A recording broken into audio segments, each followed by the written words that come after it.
জীবনে যে কোনো শখ বা আহ্লাদ পূরণের জন্য একটা নির্দিষ্ট সময় লাগে। সঠিক সময়টা একবার বেরিয়ে গেলে শখগুলো হয়তো পূরণ হয় ঠিকই, তবে সেই আনন্দটা আর পাওয়া যায় না।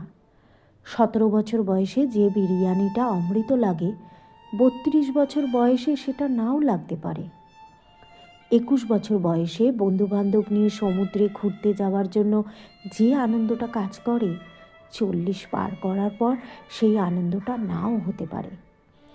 একদিন নিজের ছাদে বাগান করব, এই আশায় বসে থেকে যে মানুষটা বারান্দার টবে একটা গোলাপের চারাও লাগালো না, ছাদ হওয়ার পর দেখা গেল সে মানুষটার আর বাগান করার সময়ই নেই।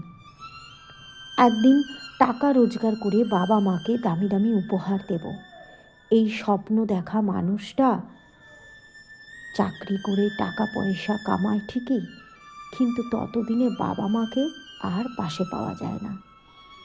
মানুষের হৃদয় একটু একটু করে মরে যায় ইচ্ছে পূরণের অভাবে। এই জন্য সময় থাকতে থাকতেই ছোট ছোট ইচ্ছেগুলো পূরণ করে ফেলতে হয়।